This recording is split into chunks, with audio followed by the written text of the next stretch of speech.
औज़ुबिल्लाहि मिनश्शैतानिर्रजीम बिस्मिल्लाहिर्रहमानिर्रहीम।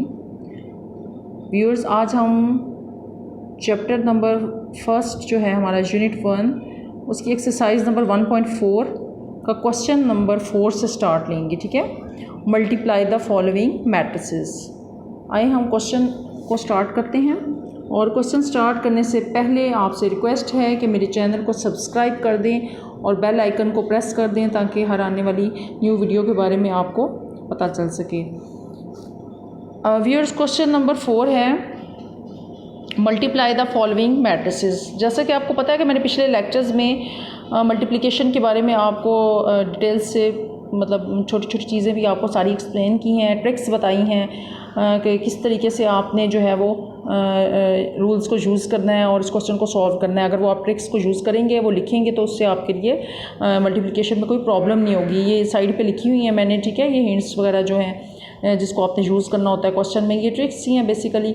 और साथ कंडीशन भी लिखी हुई है, हालांकि क्वेश्चन के अंदर इस कंडीशन की रिक्वायरमेंट नहीं है। जब भी आपने इन क्वेश्चन को सॉल्व करना है तो इसकी कोई ज़रूरत नहीं है, ये सिर्फ आपको समझाने के लिए मैंने यहाँ पे लिखा है ताकि आपका पिछला कंसेप्ट एक तो रिवाइज होता रहेगा, प्लस क्या होगा कि पिछले कंसेप्ट के रिवाइज होने के साथ साथ आपको ये बेनिफिट होगा कि आप जो है नेक्स्ट जब क्वेश्चंस करेंगे तो आपको रिवीजन में भी करने में सहूलत रहेगी। ठीक है, तो ये सिर्फ उन क्वेश्चंस की रिक्वायरमेंट थी। और एक चीज़ को रिवाइज करना चाहिए क्योंकि ये कंसेप्ट यूज़ तो हर जगह पे हो रहा है, लेकिन डेफिनेटली जब आप एक दफ़ा उसको कर लेते हैं तो फिर उसकी आपको दोबारा से रिक्वायरमेंट नहीं होती। और इन क्वेश्चन में सिर्फ आपने मल्टीप्लिकेशन करनी है। ठीक है, इस चीज़ की रिक्वायरमेंट है कि ये चीज़ें जो है वो आप बेशक साइड पर लिख लेंगे, बल्कि ज़रूर लिखेंगे, तब क्या आपको क्वेश्चन सॉल्व करने में कोई प्रॉब्लम नहीं होगी। लेकिन इस चीज़ की जो है वो रिक्वायरमेंट नहीं है, ये सिर्फ आपने अपने जहन में अंडरस्टैंड करने के लिए इसको यूज़ करना है। ठीक है जी, ये तो मैंने आपको शॉर्टकट बातें पिछली जो रिपीटिंग वो बताई हैं। आइए हम क्वेश्चन स्टार्ट करते हैं। और क्वेश्चन में अगेन मैं इसकी डीपली दोबारा से वो मल्टीप्लिकेशन को एक एक चीज़ आपको एक्सप्लेन करती हूँ ताकि जो कोई स्टूडेंट जो है वो फर्स्ट टाइम मेरी ये वीडियो देख रहा हो तो उसको इसमें भी कोई प्रॉब्लम ना हो, इसी में भी इसको बेसिक कंसेप्ट जो समझ आ जाए। लेकिन वो अगर वो पीछे वाले जाके स्टार्टिंग से देखेगा तो वो मज़ीद उसको क्लियर हो जाएंगे। ठीक है जी, आइए हम करते हैं क्वेश्चन में मल्टीप्लिकेशन। मल्टीप्लिकेशन का पहला रूल हमारे पास ये था कि मैट्रिसेस दो वक्त, अभी तो क्वेश्चन में गिवन है कि मल्टीप्लाई कर दे, मैट्रिसेस को जस्ट मल्टीप्लाई करना है, लेकिन हमें ये पता है कि इसका रूल क्या था कि मल्टीप्लाई उस वक्त मैट्रिसेस होती हैं जब column of first matrix is equal to the row of second matrix. तो इसकी कॉलम कितनी है, 2 है, और इसकी रोज़ कितनी है, 2, तो इसका मतलब ये आपस में मल्टीप्लाई हो सकते हैं। ठीक है, अब हम आ जाते हैं मल्टीप्लाई की तरफ। जो क्वेश्चन की रिक्वायरमेंट क्या है कि सिर्फ आपने बताना है कि मल्टीप्लाई इनको करना है, तो मल्टीप्लाई करें जी। क्या है, मैंने ये जो सारी कंडीशंस लिखी हैं मैं आपको एक्सप्लेन कर देती हूँ, ट्रिक्स लिखी हैं। First row first column, first row first column, उसके बाद फर्स्ट रो सेकंड कॉलम, यानी रो फिक्स है, कॉलम चेंज हो गया। ठीक है, उसके बाद second row first column, second row second column, third row first column, third row second column. बात समझ आ गई? अब इसको इसके अकॉर्डिंग देख लें बेशक। First row first column, first row first column, first row second column, first row second column, देख रहे हैं ना, फर्स्ट रो सेम है और कॉलम चेंज हो गए। फिर second row first column, second row first column, second row second column, तो सेकंड रो सेकंड कॉलम। इसी तरह नेक्स्ट देख रहे हैं, third row first column, third row first column, third row second column, third row second column. ठीक है जी, अब क्या है, इसी के अकॉर्डिंग जब हम करेंगे फर्स्ट रो फर्स्ट कॉलम, तो फर्स्ट एंट्री को फर्स्ट के साथ मल्टीप्लाई करना है, बीच में प्लस का साइन आएगा, और 3 इंटू 3 सेकेंड एंट्री को सेकेंड के साथ, ये आपने कर दिया। Next 2 into -1, 3 into 0, 1 into 2, 1 into 3।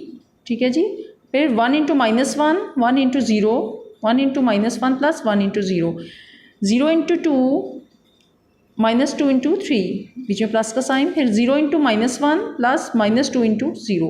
यहाँ तक आपको बात समझ आ गई है। नेक्स्ट आपने उसी तरह मल्टीप्लाई करना है। 2 2 ज़र 4, 3 3 ज़र 9, 2 1 ज़र -2 प्लस 3 0 ज़र 0, 2 1 ज़र 2, 3 1 ज़र 3, 1 इंटू -1 प्लस 1 0 ज़र 0, 2 इंटू 0 0, 3 2 ज़र 6 -6, और ये 0 से मल्टीप्लाई होकर टर्म 0 हो जाएगी और ये भी 0 से मल्टीप्लाई होकर 0 हो जाएगी। अब इनको आप ऐड करवा दें तो आपके पास ये सिंप्लीफाई करके आंसर आ जाएगा। लास्ट तक वीडियो को ज़रूर देखिएगा, क्योंकि लास्ट में जब क्वेश्चन का एंड होगा तो फिर मैं आपको मज़ीद जो है वो जो शॉर्टकट डिटेल्स वगैरह वो क्वेश्चन की बता दूंगी कि कहाँ कहाँ पे आप स्टूडेंट्स मिस्टेक करते हैं, उसको भी आपने जहन में रखना है, ताकि मल्टीप्लिकेशन में अक्सर स्टूडेंट्स वहीं पे मिस्टेक करते हैं जहाँ से जो है उनके मार्क्स जो है वो डिडक्ट हो जाते हैं। ठीक है, क्योंकि है तो सिंपल सा काम है, मुश्किल तो नहीं है, लेकिन मिस्टेक कहीं ऐसी जगह पे कर देते हैं आप लोग, कॉमनली मोस्टली स्टूडेंट्स कर देते हैं। तो वो मैं लास्ट में वीडियो के बताऊँगी, तो वो आपने ज़रूर लेक्चर को एंड तक देखना है। नेक्स्ट देखिएगा जी, क्वेश्चन है इसी तरह हमारा, ये देखिए नेक्स्ट पार्ट है इसका बी, ये 1 2 3 4 5 6 और ये वाली है मैट्रिक्स। ठीक है, आइए इसकी सिम्प्लिफिकेशन देखते हैं हम। 1 2 3 4 5 6 और ये मैट्रिक्स है। अब पहले इसका आपके पास क्या था, as column of first matrix is equal to row of second matrix, इसके कॉलम और इसकी रो सेम है, दैट्स वाई आप इसको मल्टीप्लाई कर सकते हैं। अगेन मैं आपको बता रही हूँ कि ये क्वेश्चन में लिखने की रिक्वायरमेंट आंसर में आपको नहीं है, ये सिर्फ मैंने आपको समझाने के लिए लिखा है ताकि आपके जहन में ये कंसेप्ट हो। ठीक है, नेक्स्ट देखिए कि अगेन मैंने वही लिखी हैं, first row first column, first row second column, first row first column, first row second column, second row first column, second row second column, second row first column, second row second column. ठीक है जी, ये sorry ये गलती से ये वाला लिख दिया गया है, ये नहीं है। ठीक है, क्योंकि हमारे पास थर्ड रो तो है ही नहीं है, होती तो फिर हम ये इस चीज़ को लिख सकते थे। ठीक है, ये नहीं है इसमें। First row first column, first row second column. ठीक है जी, second row first column, second row second column, यहाँ पे ये स्टॉप हो गया। आगे देखिएगा सिंप्लीफिकेशन इसकी कि फर्स्ट रो को जब फर्स्ट कॉलम से मल्टीप्लाई किया है तो फर्स्ट एंट्री 1 इंटू 1 कर दिया, 2 इंटू 3 कर दिया और 3 इंटू -1 कर दिया। ठीक है जी, क्योंकि रो को कॉलम से मल्टीप्लाई करवाएंगे तो उसी हिसाब से उनकी एंट्रीज भी आपस में कॉरेस्पॉन्डिंग एंट्री के साथ ही मल्टीप्लाई हो जाएंगे। ठीक है, और साइन बीच में कौन सा आएगा, प्लस का। इसी तरह first row second column, first entry first के साथ 1 into 2, 1 into 2, 2 into 4 plus 2 into 4 plus 3 into 1 plus 3 into 1। Next जी second row first column 4 into 1, 4 into 1 plus 5 into 3, 5 into 3 plus 6 into -1, 6 into -1। Second row second column 4 into 2, 4 into 2 plus 5 into 4, 5 into 4 plus 6 into 1, 6 into 1। ठीक है जी, अब इसको simplify करें। 1 1 ज़ा 1, 2 3 ज़ा 6, 3 1 ज़ा 3, 2 1 ज़ा 2, 2 4 ज़ा 8 प्लस 3 1 ज़ा 3, 4 1 ज़ा 4, 3 5 ज़ा 15, 6 1 ज़ा 6 और प्लस माइनस क्या हो जाएगा, यहाँ पर माइनस आ जाएगा अगेन। 4 2 ज़ा 8, 4 5 ज़ा 20, 6 1 ज़ा 6। सिंप्लीफाई कर लें इसको, 6 + 1 7, 7 में से आप 3 सब्ट्रैक्ट करेंगे तो 4 आ जाएगा। 8 + 2 10, 10 + 3 13। सिमिलरली इस तरह ये 19 हो जाएगा, इन दोनों को ऐड करके 19 में से 6 सब्ट्रैक्ट करेंगे तो 13 आ जाएगा और 28 में 6 ऐड करेंगे तो 34। ये आपका क्वेश्चन यहाँ पे कंप्लीट हो गया है। ठीक है जी, नेक्स्ट देखिएगा इसी तरह ये आपके पास मैट्रिसेस हैं। ठीक है, अब आप इसमें भी ये देख लें कि इसके कॉलम और इसकी रोज जो है वो सेम है, दैट्स वाई मल्टीप्लिकेशन के काबिल है। यही मैंने चीज़ यहाँ पे लिख दी और अगेन से ये जो मैंने ट्रिक्स इसकी लिखी हैं वो मैं एक्सप्लेन कर देती हूँ। फिर क्या होगा जी, first row first column, first row first column, first row second column, first row second column, first row third column, first row third column, second row first column, second row first column, second row second row, second row second column, second row second column, फिर second row third column, second row third column. इस तरह लिखने में बहुत सहूलत है। देखें कहीं अगर गड़बड़ भी हो जाए तो यहाँ से आपको नज़र आ रहा है, पहले रो फिक्स है, सेकंड रो में सेकंड फिक्स है, थर्ड रो में थर्ड फिक्स है, नीचे कॉलम चेंज हो रहे हैं। ठीक है, ये आपको शॉर्टकट बता रही हूँ जिससे आप ये चेक कर सकते हैं कहीं मिस्टेक तो नहीं हुई। वैसे आप जब लिख रहे होंगे तो तभी इंशाल्लाह ऐसा प्रॉब्लम नहीं होगी आपको।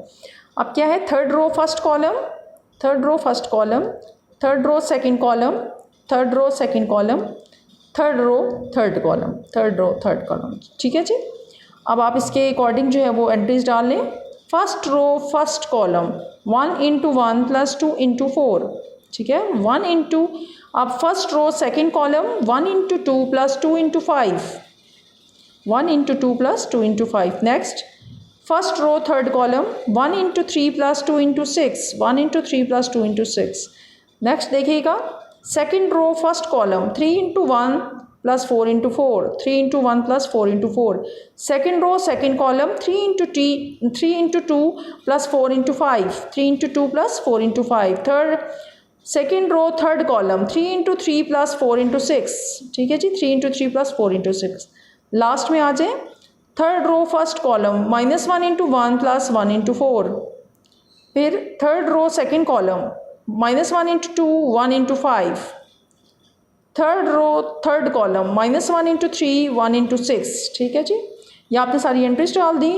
सिंप्लीफाई करें, 1 1 ज़ा 1 प्लस 2 4 ज़ा 8, इसी तरह 2 1 ज़ा 2 प्लस 5 2 ज़ा 10, 3 1 ज़ा 3 प्लस 6 2 ज़ा 12, 3 1 ज़ा 3, 4 4 ज़ा 16, 3 2 ज़ा 6, 4 5 ज़ा 20, 3 3 ज़ा 9 और 4 6 ज़ा 24। और इसी तरह लास्ट वालों को भी आपने मल्टीप्लाई करके लिख देना है और आगे आपने क्या कर देना है, इन सब की एडिशन कर देनी है। और एडिशन करने से क्या होगा, आपका फाइनली ये रिज़ल्ट आ जाएगा, ठीक है जी। ये हमारा इसका फाइनल रिज़ल्ट आ गया है। अब इसी तरह इन्हीं बेसिस पे चलते हुए नेक्स्ट भी हमारे पास क्वेश्चन इसी तरह ही है। ये इसका डी पार्ट है कि आपके पास 2 क्रॉस 2 की 2 मैट्रिसेस गिवन हैं। आपको पता है कि इसकी कितनी रोज़, इसके कॉलम कितने हैं 2 और इसकी रोज़ 2 हैं। तो ये मल्टीप्लिकेशन के लिए पॉसिबल है कि मल्टीप्लिकेशन इसकी हो सकती है, कंफर्टेबल है मल्टीप्लिकेशन के लिए। तो इसमें आप देख लें, ये थोड़ा सा क्वेश्चन इस लिहाज से इम्पॉर्टेंट है कि देखिए इसमें एक इस किस्म की फ्रैक्शन की फॉर्म में एक टर्म डाल दी गई है। तो पॉसिबल है कि ये क्वेश्चन आपको पेपर्स में भी आ जाए, ठीक है जी। तो इसमें अगेन वही ट्रिक मैंने लिख दी यहाँ पे, first row first column, first row second column, second row first column, second row second column, ठीक है जी। ये आपने लिख लिया और इसी के अकॉर्डिंग आप क्वेश्चन सॉल्व कर लें। फर्स्ट रो फर्स्ट कॉलम क्या होगी जी, first row first column first entry first के साथ प्लस 5 इंटू -4।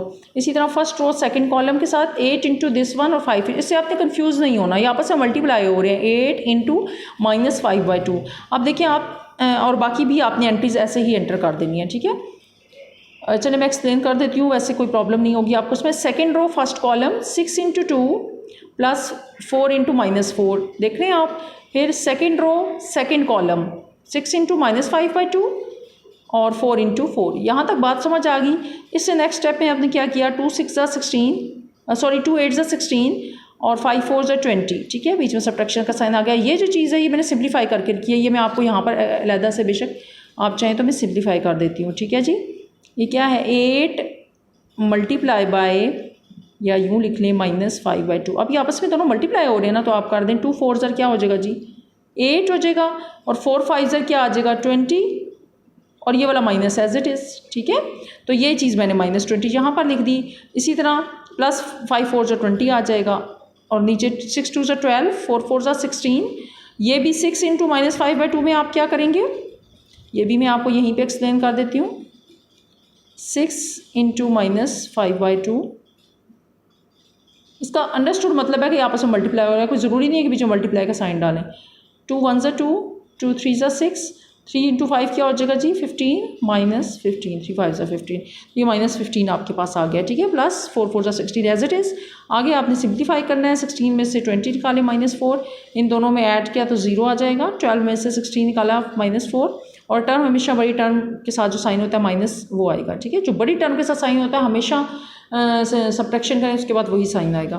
15 प्लस 16 आएगा तो 1, लेकिन बड़ी टर्म के साथ कौन सा साइन है, प्लस का, इसलिए यहाँ प्लस आएगा, ठीक है जी। ये इंपॉर्टेंट बात है इसलिए मैंने आपको बताई है। बच्चे छोटे छोटे मतलब कि आप क्वेश्चंस तो कर रहे होते हैं, इतने मतलब सीनियर क्लासेस में होते हैं, लेकिन बहुत बेसिक जो है मिस्टेक आप कर जाते हैं कि सिंप्लीफाई करेंगे 1 तो लिख दें लेकिन साथ माइनस लगा देंगे। देखिए ये मिस्टेक होती है।